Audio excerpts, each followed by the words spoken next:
Presentamos al destacado periodista Abigail Peña en La Hora de Abigail.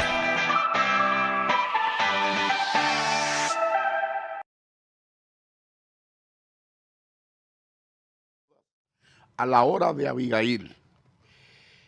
El país, pues, está muy atento a la propuesta, al reclamo del senador de la Fuerza del Pueblo, Omar Fernández, en cuanto a la necesidad de que desde el gobierno se implemente la indexación en el salario de los trabajadores por inflación. Esa es una medida que desde el 2017 debió estar implementándose. Sin embargo, los argumentos que se esgrimen, que se levantan, que se formulan desde el Partido de la Liberación Dominicana, es que en ese tramo del 2017 al 2020, la inflación estaba por debajo, era mínima, era de 1.8 o 2 puntos que yo cuánto. Sin embargo, lo cierto es que los trabajadores, en la medida en que la inflación se dispara, se eleva, le afecta sus salarios y al dispararse en medio de ese crecimiento de la inflación y sin que en el panorama se vislumbre que pueda disminuir en cuestión de los próximos meses, por lo menos en nuestro país, entonces los trabajadores ven menguada su ingreso. Se dice, en lo que respecta al reclamo que hace el senador, es que debería aplicarse hasta los 54,000 pesos de salario. Ya son muchos los sectores. El propio presidente de la Fuerza del Pueblo, Leonel Fernández, ha asumido la posición, el reclamo de que se indexe el salario de los trabajadores en función de los niveles de inflación, pero también el Partido de la Liberación Dominicana y los trabajadores organizados como tal. E incluso desde el propio Partido Revolucionario Moderno, el partido de gobierno, también han surgido, se han levantado voces desde el Congreso que favorecen que se implemente, que se aplique la indexación al salario de los trabajadores y trabajadoras. El presidente del PRM, incluso el señor José Ignacio Paliza, a su vez ministro de la presidencia del gobierno del presidente Luis Abinader, ha planteado una posición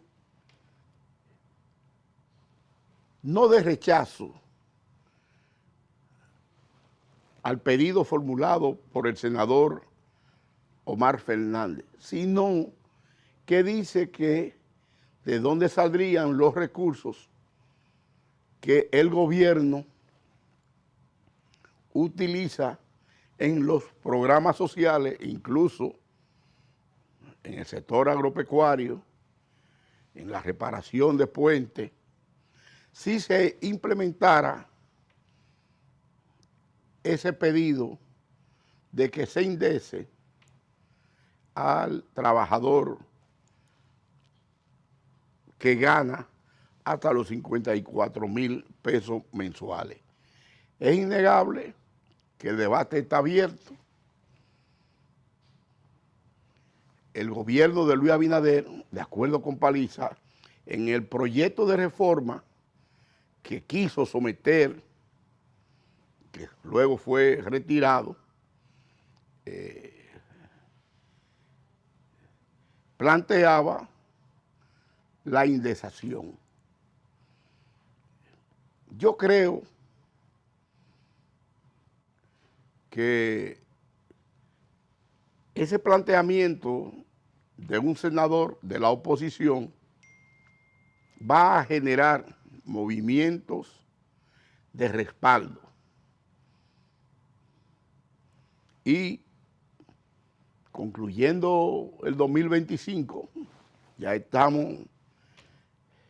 en la primera quincena de noviembre, pues es posible que el final de año sería de protestas, de movilizaciones.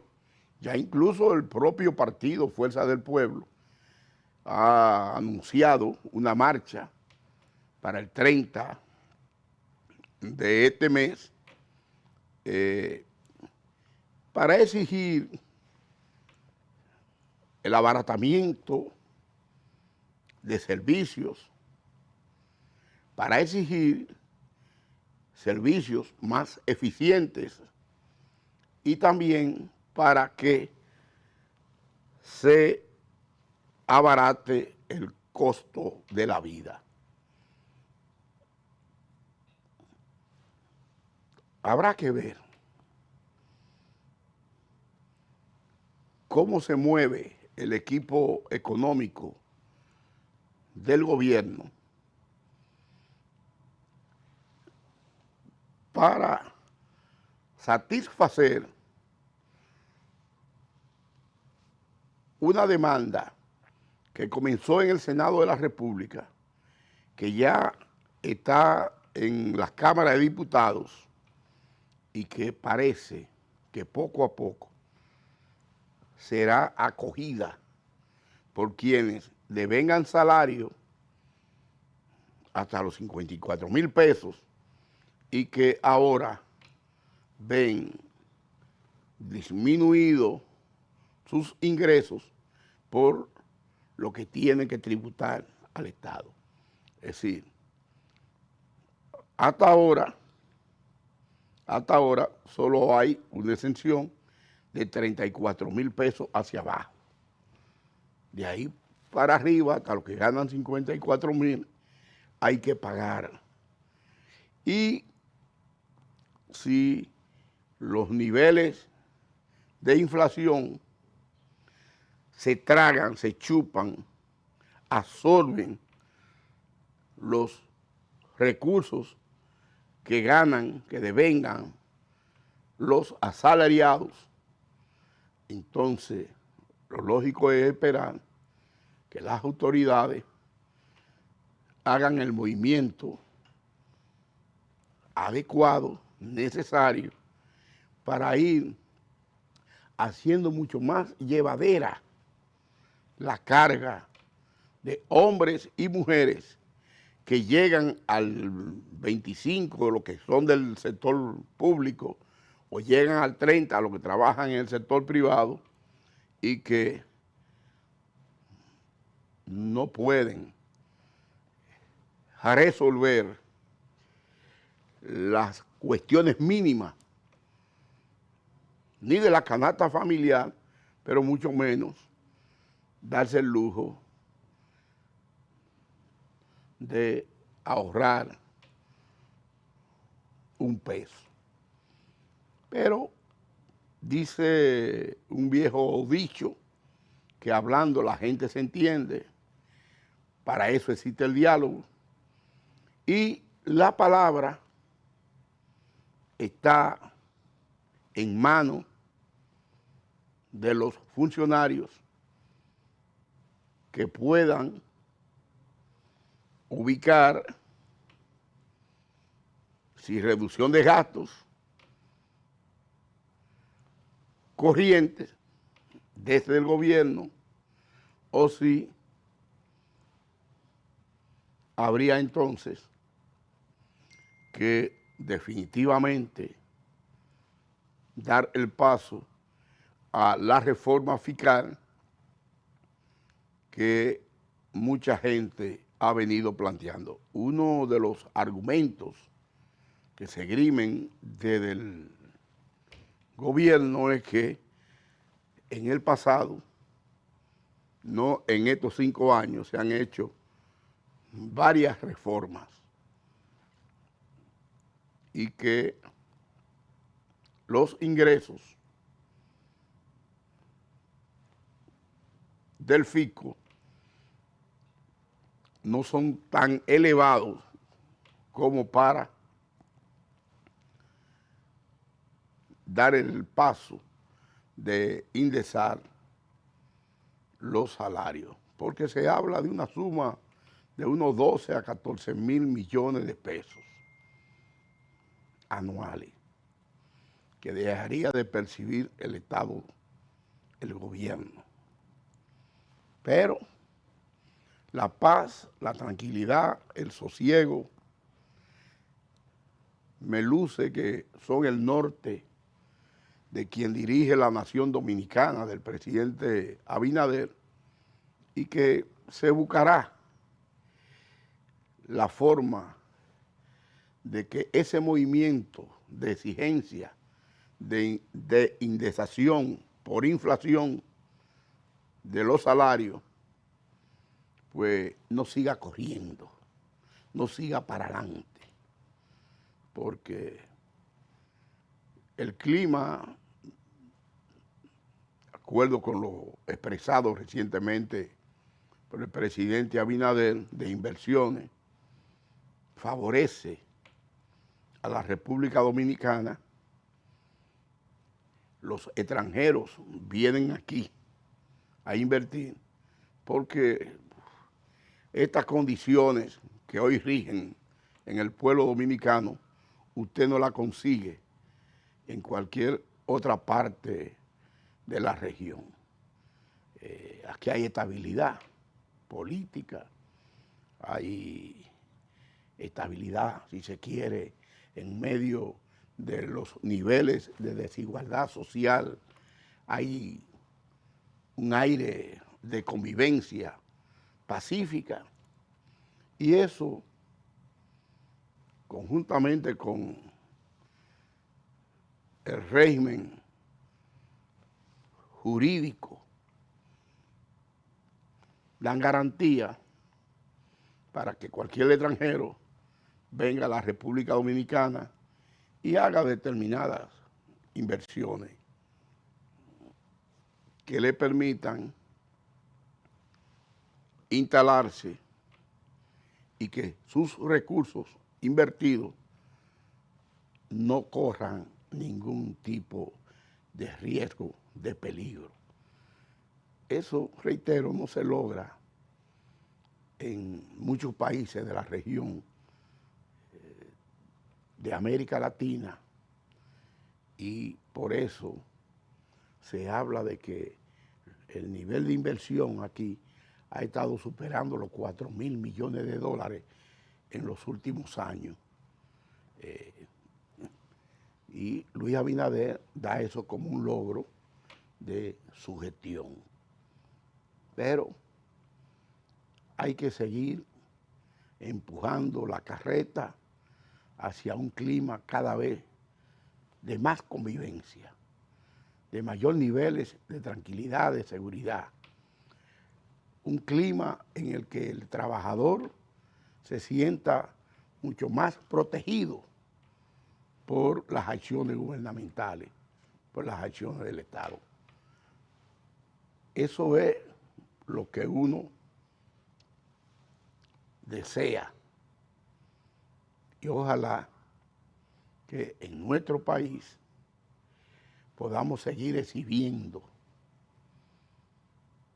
que en la región los niveles de estabilidad no se dan como ocurren aquí, independientemente de las diferencias salariales y otras muchas cosas que en el día a día uno ve que se registran, como las interrupciones en el servicio energético, la falta de agua potable por incapacidad de quien regentea los acueductos en el interior del país, o a veces por la inclemencia del tiempo, del clima, cuando hay tiempos de lluvias que dañan el sistema de acueductos, que generan apagones, que dañan vías de comunicación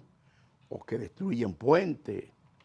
En fin, lo cierto es que debemos seguir hacia adelante y que haya una vía para que desde el Ejecutivo se pueda indexar, se pueda ayudar, contribuir a disminuir la carga que tiene el trabajador con los niveles de impositivos, de impuestos que se le cargan a su salario cada mes. Vamos a una pausa, pero seguimos aquí en La Hora de Abigail.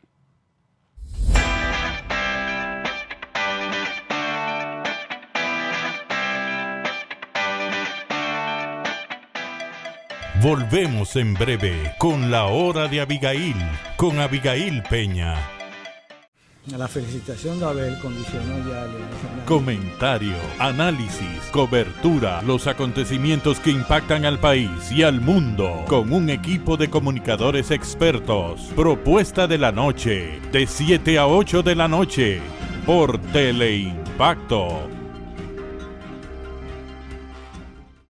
Conducido por el experimentado periodista Abigail Peña, conecta a los dominicanos con personajes destacados para hablar de actualidad, historias y momentos coyunturales del país y el mundo. La Hora de Abigail, de lunes a viernes de 3 a 4 de la tarde por Teleimpacto 52. Un espacio de entrevistas, análisis y comentarios de los temas de la actualidad nacional e internacional. Coge exactamente como punto de referencia. Sondeo con Luis Encarnación Pimentel y Danilo Climé. De lunes a viernes, de 1:30 a 2:30 de la tarde, por Teleimpacto 52.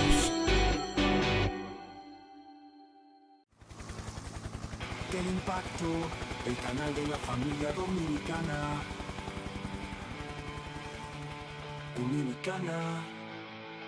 Unidos como país.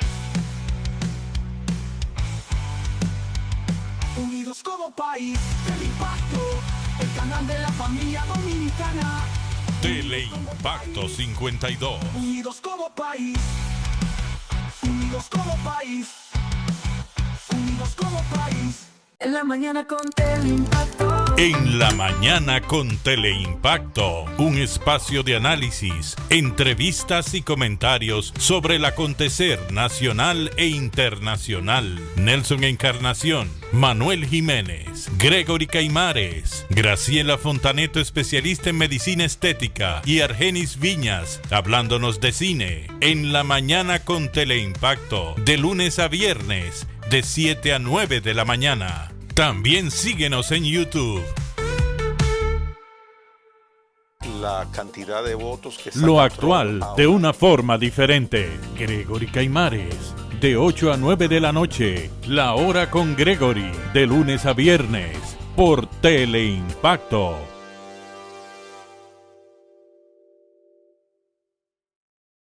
Danilo Medina podrá alegar que las visitas sorpresas, 60 o 60 mil millones de dólares. Periodismo objetivo. Bueno, el gobierno, el presidente. De lunes a viernes, de 6 a 7 de la noche, al final de la tarde, con Manuel Fermín.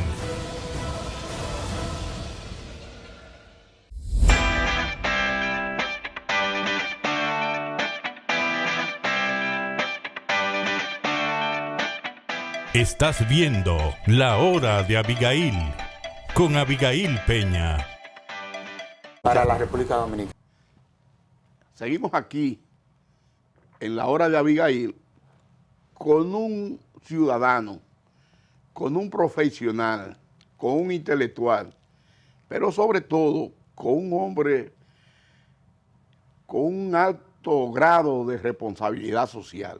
Hablamos del doctor Fulgencio Severino, médico cardiólogo, economista, un hombre que conoce como pocos en República Dominicana el sistema de salud, pero también el sistema de seguridad social.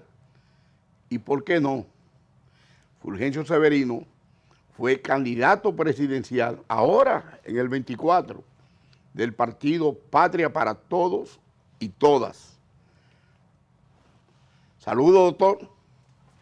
Un placer estar aquí contigo. Hacía tiempo que no tenía el privilegio de conversar con usted. Sí, esos programas, esa hora de trabajo no son fáciles, pero bueno, con los amigos siempre uno saca tiempo para estar, porque tú sabes que mi consulta privada, después que salgo del hospital, empieza a las 2 de la tarde, entonces... Es un sacrificio, pero yo estoy lo aquí sé. contigo porque eres mi amigo y siempre con los amigos hay que estar, porque los amigos son amigos, por eso, y siempre he dicho que también son oportunidades que los amigos le dan a uno para conectar con esa población que diariamente te ven.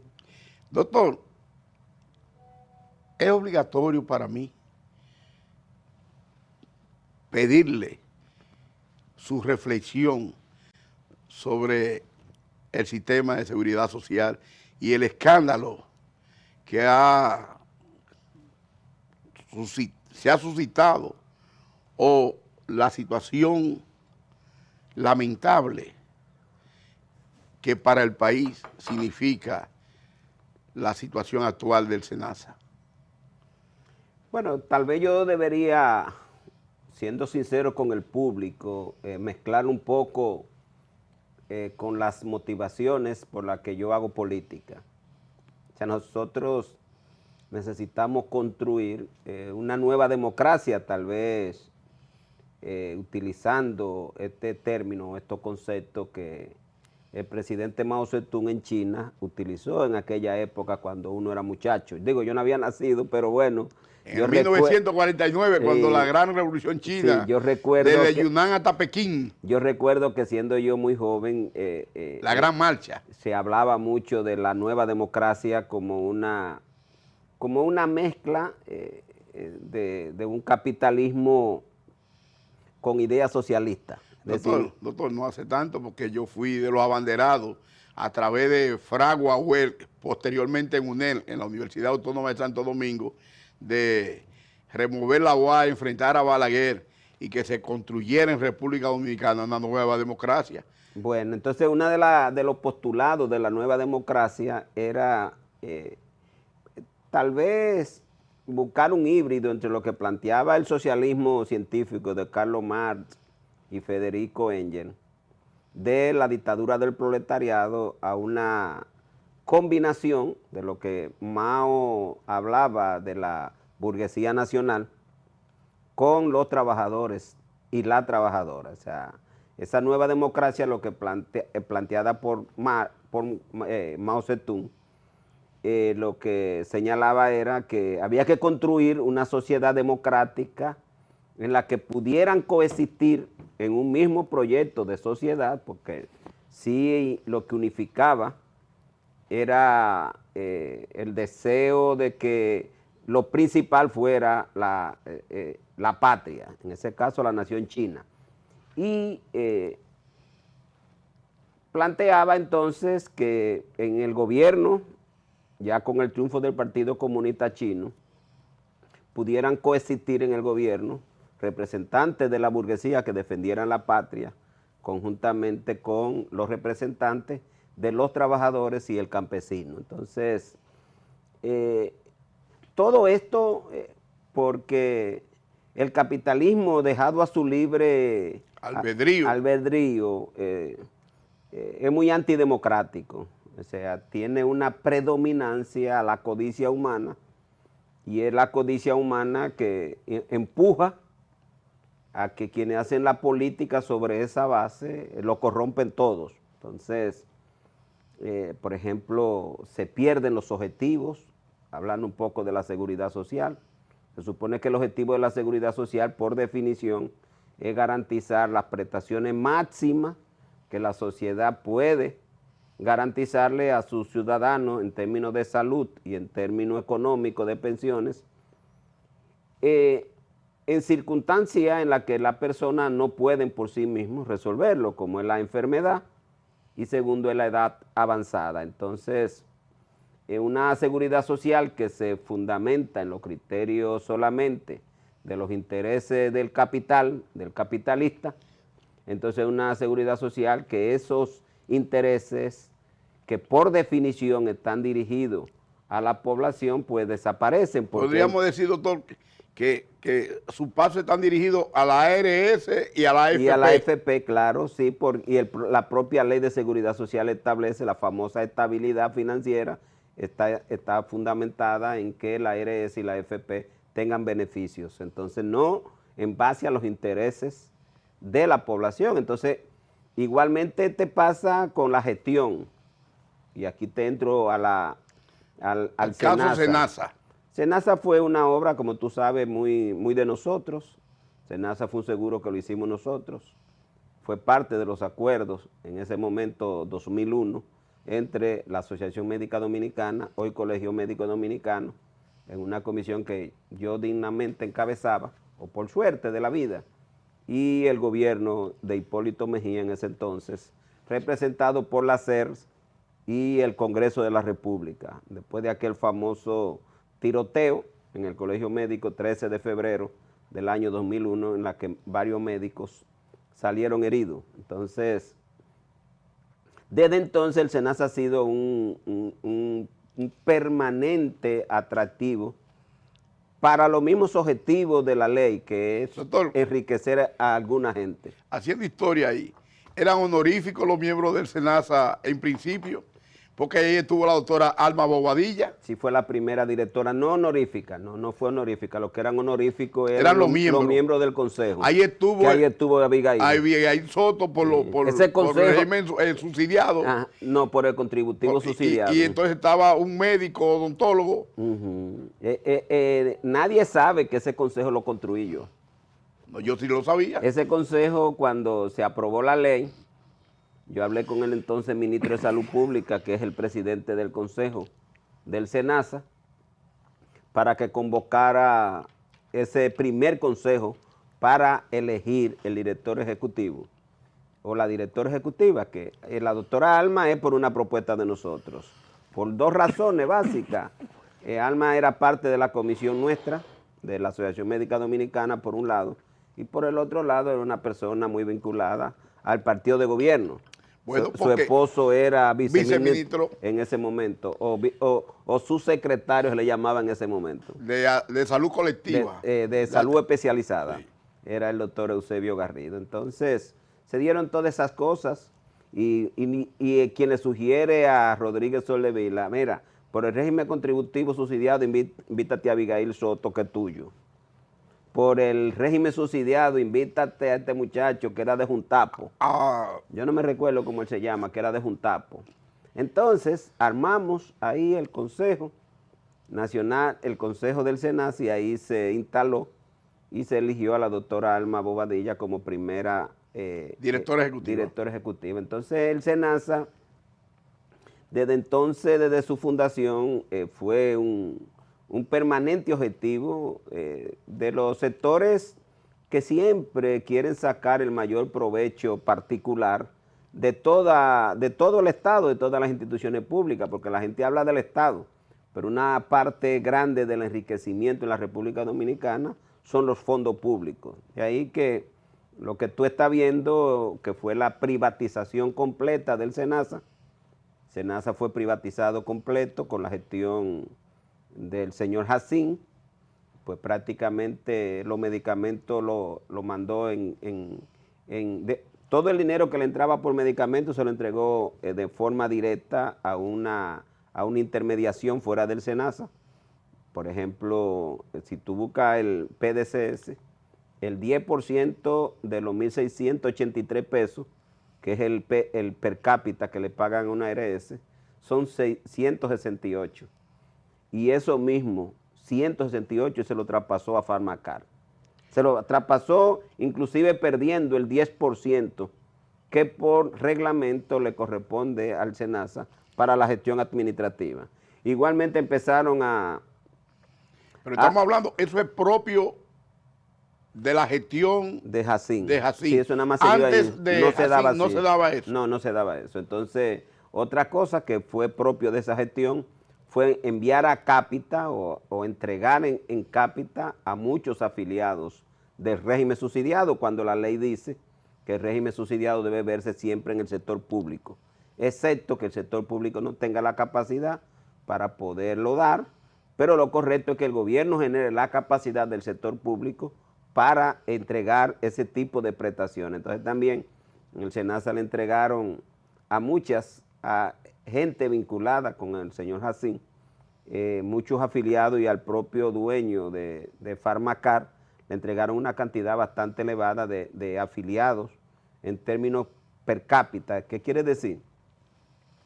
Que al SENASA le pagan un per cápita por cada afiliado, y él, en vez de gestionarlo él y contratando los prestadores, que en el caso del subsidiado deben ser entidades públicas, lo que hizo fue que se lo transfirió totalmente a varias instituciones que no daban el servicio, lo cobraban, entonces los pacientes tenían que ir a los hospitales públicos. Doctor, pero si usted ha sido un abanderado como profesional de la medicina, de la salud, y más como gremialista, como dirigente del Colegio Médico Dominicano, de un servicio más eficiente para aquellos y aquellas que menos pueden, ¿cómo se explica el que a ciudadanos y ciudadanas que estaban en el régimen subsidiado se le mandara a clínica privada, teniendo los hospitales equipo y personal capacitado para dar ese servicio, y mientras en los hospitales públicos se pagaba menos, a las clínicas privadas les pagaban 5 veces?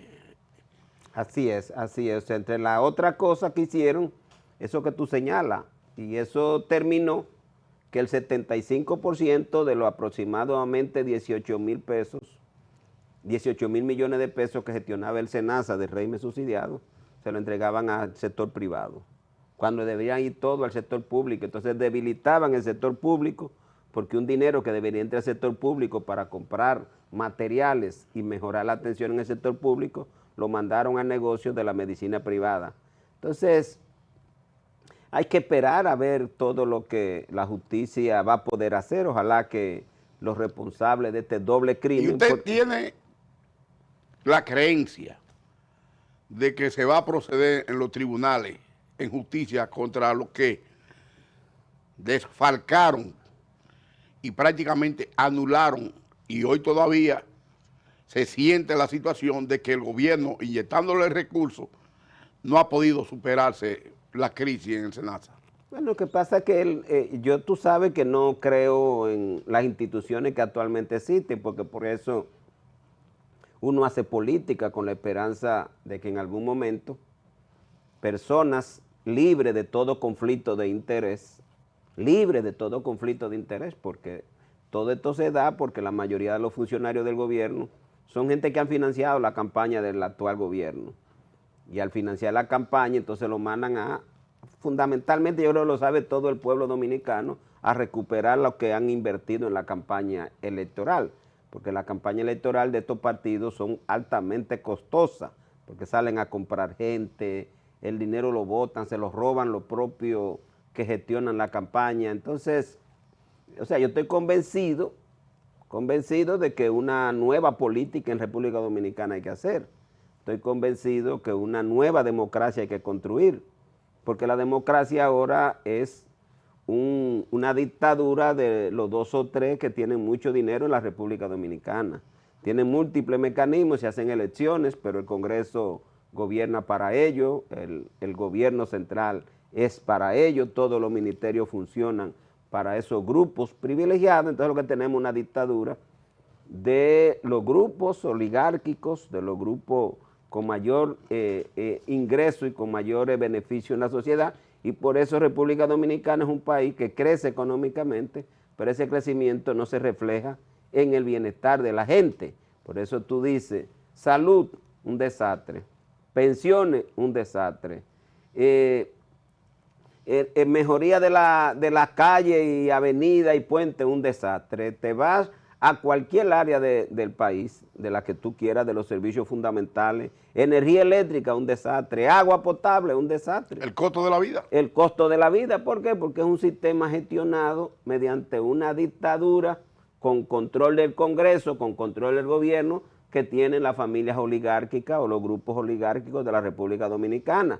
Y lamentablemente, la democracia ni siquiera funciona a nivel de medios de comunicación. Los medios de comunicación se concentran en la mano de 2 o 3 personas que lamentablemente sirven a esos intereses y hacen creer a la gente que la cosa está bien estando mal. Entonces, yo creo que la gente debe tener conciencia de que no debemos perder la esperanza, pero sí hay que creer en la institución, aunque tú tengas que cambiarla después.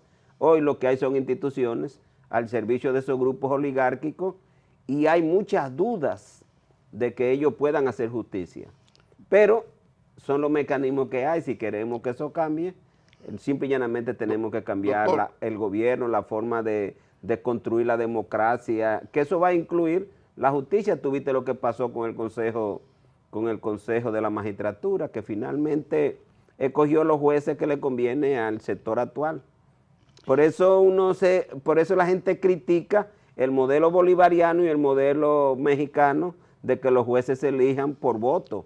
¿Me entiendes? Porque hay que quitarla, hay que buscar la forma de que todo... Pero es un sistema, pero incluso la misma sociedad norteamericana escoge a determinados niveles de la justicia y le sirven, por el voto. Ajá, pero cada vez que tú ves que en Estados Unidos, por ejemplo, ahora mismo la Suprema Corte de Justicia responde al presidente Donald Trump. Entonces tú tienes que buscar un mecanismo de que las instituciones respondan al interés del pueblo. No puedes responder al interés ni del político, ni de grupos oligárquicos, porque tienen conflicto de interés.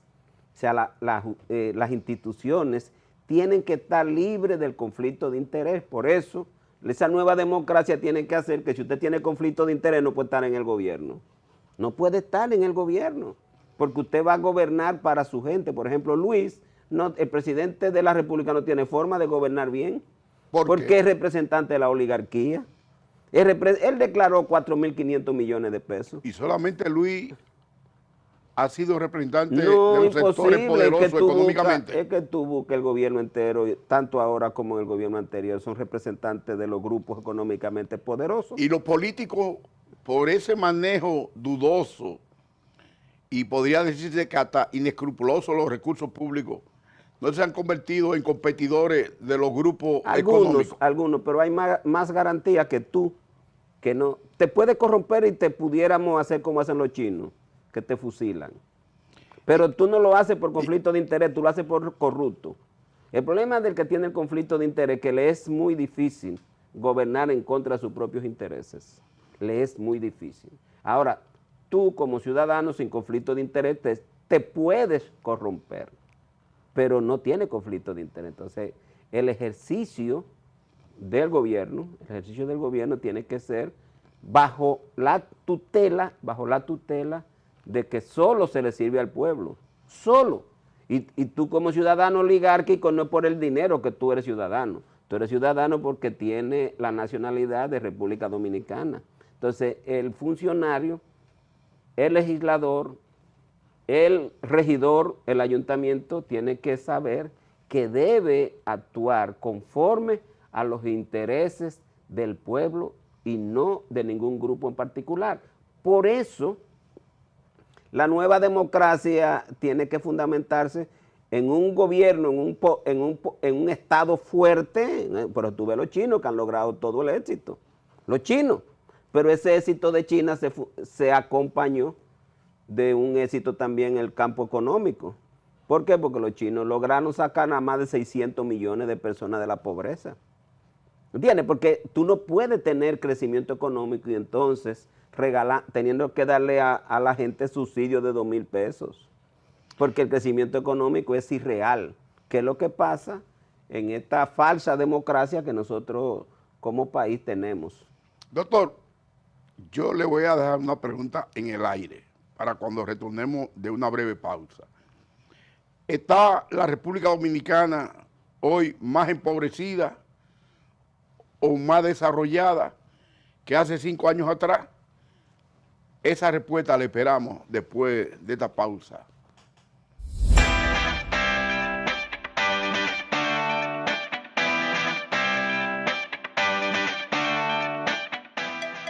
Volvemos en breve con La Hora de Abigail, con Abigail Peña.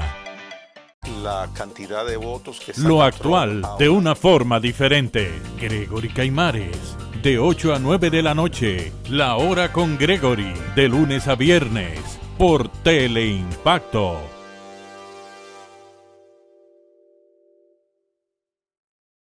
Danilo Medina podrá alegar que las visitas sorpresa, 60 o 60 mil millones de dólares. Periodismo objetivo. Bueno, el gobierno, el presidente. De lunes a viernes, de 6 a 7 de la noche, al final de la tarde, con Manuel Fermín. Para la República Dominicana. Mucha gente no sabe eso. Bueno, porque Geopolítica, con Nelson Encarnación. En el Consejo de Seguridad de Naciones Unidas, ningún esfuerzo va a tener resultado positivo. Una visión completa y objetiva. El que ellos acusan que China está controlando el canal de Panamá.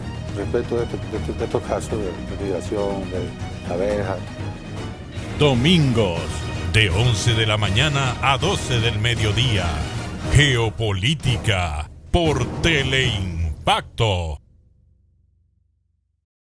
Saludos, amigos y amigas. Guerrero de la patria. Descartaron a Duarte, a Sánchez, a Bella, a Luperón. Agudo analista, Marino Vinicio Castillo. La respuesta, domingos de 12 a 1 de la tarde.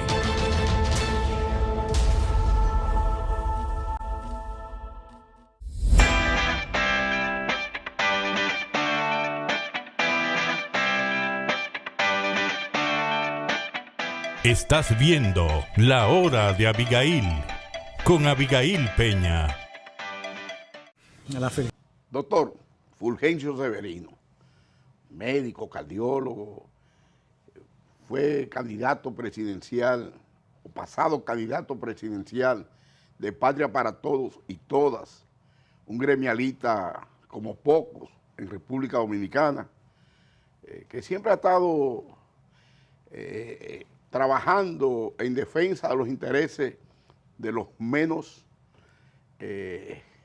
afortunados en nuestro país. Le decía que si ahora, en estos 5 años del presidente Luis Abinader y el PRM y aliados,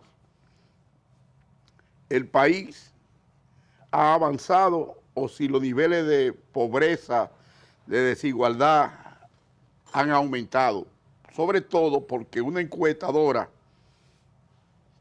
dice que de cada 10 dominicanos, 6 al día de hoy no tienen acceso, tienen dificultad para adquirir, para conseguir con qué alimentarse. Bueno, para responder a esa pregunta, primero hay que irnos al fundamento de la sociedad dominicana. El fundamento de la democracia en la República Dominicana son los intereses de las grandes corporaciones empresariales. Y eso quiere decir que por más que el país crezca económicamente,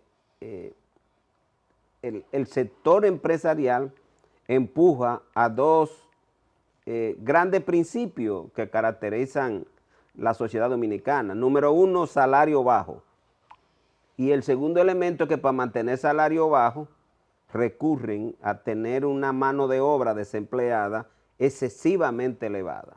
Y cuando esa mano de obra en cualquier sector se escasea, entonces ahí vienen entonces las migraciones ilegales. Entonces es el fundamento de la sociedad dominicana ahora, que nosotros planteamos que en la democracia auténtica que hay que construir, esos dos planteamientos tienen que ser sustituidos. Es decir, ¿y cómo construimos esa sociedad de nueva democracia que usted defiende, que usted promueve, proyecta y que entiende que sería la forma de gobierno que llegaría a los campesinos, a los trabajadores, a los profesionales y en sentido general daría salud y seguridad social al pueblo dominicano? Bueno, en primer lugar, generando empleo pleno, no el empleo pleno de mentiras del Banco Central y del gobierno, porque para el gobierno y el Banco Central el empleo es pleno cuando ellos deciden un número. Ellos deciden el número de gente que sale a buscar trabajo. Pero cuando usted revisa la data de República Dominicana entre gente que vive del trabajo informal y el que vive del trabajo formal, hay 5.3 millones de personas. Estamos diciendo que tenemos aproximadamente el 40% de la población en edad de trabajar que no trabaja. Y esa gente lo mantiene el que trabaja. Entonces, cuando tú te buscas la gente que trabaja con ingresos de miseria, porque ese 40% que no trabaja, el objetivo es que el empresario tenga un colchón bastante grande para buscar y ofrecer salario de miseria, porque si hay empleo para todo el mundo, entonces el empresario tiene que pagar mejores salarios, ¿entiendes? Entonces, por eso tú vas a ver que en aquellos sectores en los que hay poca demanda laboral, por ejemplo, como pasa en la construcción, en el campo también pasa eso, ahí han tenido que elevar lo que es el pago, por ejemplo, ahí se paga por día, pero hoy un campesino te dice, para yo conseguir un trabajador tengo que pagar 1.500 pesos diarios. Y darle desayuno y comida. Eso tú no lo vas a ver en la mayoría de los sectores de la economía que generan empleo. Por eso nosotros decimos, para mejorar la vida de la gente que tú me planteabas, tú tienes que hacer dos cosas. Número uno, generar fuentes de empleo, por eso nosotros hablamos de industrializar el país. Si tú buscas lo que ha pasado con la industria dominicana. Cuando usted habla de nosotros, habla sí, de como patria fuerza, para todos. como patria para todo. Tú te encuentras, por ejemplo, que la industria, en el año 2014, el empleo generado por la industria representaba aproximadamente el 10%. Hoy en día apenas representa el 6 o el 7% del empleo en República Dominicana. Entonces, ¿cuáles son los países que han logrado grandes éxitos? Aquellos que se industrializan, aquellos que reducen las importaciones, porque como tú sabes, las importaciones te plantean tú tener que salir a buscar dinero prestado para poder tener los dólares, con lo cual tú enfrentas grandes importaciones con pocas exportaciones, porque tú importas, para tú comprar algo fuera, lo tienes que comprar en dólares, pero tú no puedes emitir moneda en dólares. Entonces tú tienes que salir a buscar los dólares. ¿Y cómo el gobierno sale a buscar los dólares? Favoreciendo la inversión extranjera como los demás quieran, y los demás lo que le dicen al gobierno, nosotros nos instalamos allá si tú me garantizas no sindicalización, mano de obra barata, ¿entiendes? Me da exenciones fiscales. Entonces el gobierno vive de rodillas frente al tema de la inversión extranjera. El otro elemento es el endeudamiento en moneda extranjera, con todo lo que eso implica, porque cuando tú tienes un endeudamiento en moneda diferente a la tuya, tú tienes poca capacidad de rejuego. Entonces el tercer elemento que eso te obliga, entonces es tú pudieras usar, reducir las importaciones sobre la base de limitar la capacidad económica de la gente, que es lo que te hace el Banco Central con la política monetaria. O sea, cuando hay mucho dinero, el Banco Central lo recoge y entonces le quita capacidad de compra a la gente. Entonces todo esto, bajo salario para mantener un bajo consumo, endeudamiento público en monedas extranjeras fundamentalmente, caracterizan ese modelo de democracia de República Dominicana que solo beneficia a los grandes empresarios, y por eso lo que tú señalas, o sea, la mayoría de la gente vive en condiciones de precariedad. Cuando, por ejemplo, la encuesta del Banco Central sobre mano de obra en el 2023 estableció que el 38% de los trabajadores en República Dominicana tenían ingreso menor a 13.500 pesos. Cuando tú haces el análisis del mercado laboral del Banco Central, tú te das cuenta que el 60% del dominicano tiene ingresos de menos de 24.000 pesos. Entonces, cuando tú dices, bueno, 20.000 pesos, que es el promedio, multiplicado por 1.4, que es como se calcula el número de trabajadores por hogar. Tú dices que en un hogar el ingreso que hay es de aproximadamente 26.000 pesos, y eso no alcanza ni siquiera para el costo de la canasta básica mínima. Por eso aquí la gente no tiene ingresos para comer más de una vez al día, que es lo que te presentan las encuestas. Ahora, ¿cuál es la alternativa que nosotros decimos? Bueno, vamos a industrializar el país y vamos a hacer una reforma agraria donde no exista una sola familia campesina que no tenga tierra. Y esa entrega de tierra va acompañada rápidamente de financiamiento, o sea, préstamos, y adicional a eso de acompañamiento técnico con una planificación desde el gobierno de lo que se puede sembrar porque hay un buen mercado, y el gobierno naturalmente mejorando la capacidad interna de la República Dominicana para consumir, porque como tú señalas, con un 60-70% de la población que come una vez al día, no hay país que se desarrolle, a menos que tú salgas a buscar, como hacen los gobiernos, y ha hecho este gobierno más que nadie, salir a buscar dinero prestado para consumir, y eso es lo que hace, o sea, salimos a buscar dinero prestado, y entonces cuando hay que pagar, no sabe dónde va a pagar. Doctor, en esta parte final ya, rápidamente, ¿qué hace Patria para Todos de cara al futuro inmediato? Bueno, tú sabes que Patria para Todos tiene dos grandes tareas. Primero, recuperar el reconocimiento, porque lo perdimos por la baja votación que tuvimos. O sea, fue una triste realidad que estuvo por debajo de nuestras expectativas. Y la segunda razón, pues, aumentar la membresía. Entonces, Patria para Todos anda detrás del reconocimiento.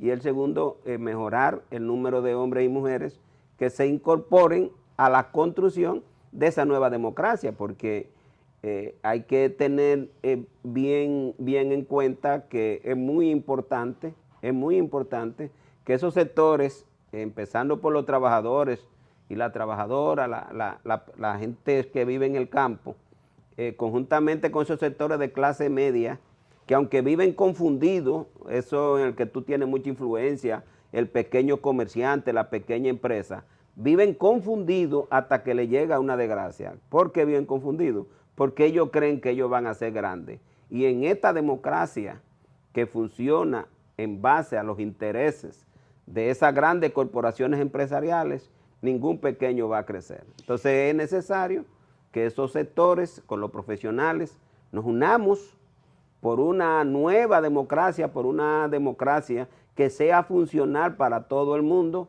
por una democracia donde todos tengamos la libertad y la prensa funcione en base a esa libertad de expresión que tiene la gente, no la prensa que solamente le publique a los intereses de esos grandes grupos oligárquicos y los partidos que los representan. Entonces hay que apostar a eso, a una sociedad sindicalizada, o sea, una empresa donde se permita que la gente se sindicalice, porque es el sindicato el que sirve de contrapartida a esa negativa permanente del sector empresarial por no contribuir con la ganancia que genera el trabajador al bienestar del trabajador, porque ahí es donde está todo. O sea, el empresariado cree que porque él es el dueño de la maquinaria y es el dueño del dinero, cree que solo esa empresa funciona para él estarse dando todos los lujos y todos los placeres que se quieren dar, y no preocuparse por el bienestar del trabajador y su familia. Yo creo que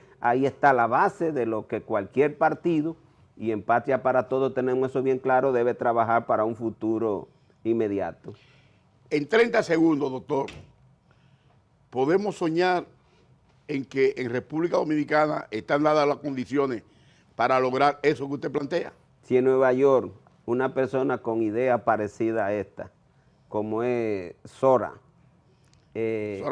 Mandani, gana la sindicatura de un país como Estados Unidos, es decir, la ciudad de Nueva York, yo creo que en República Dominicana y los mismos dominicanos que están fuera servirán de estímulo para saber que las ideas políticas en las que los intereses del pueblo son los que deben prevalecer, en República Dominicana muy pronto habrá de ocurrir. La hora de Abigail se complace en tener al doctor Fulgencio Severino, médico, cardiólogo, es candidato presidencial de Patria para Todos, y a esta hora, ustedes lo verán entonces, a las 12 de la noche, Dios mediante, la hora de Abigail.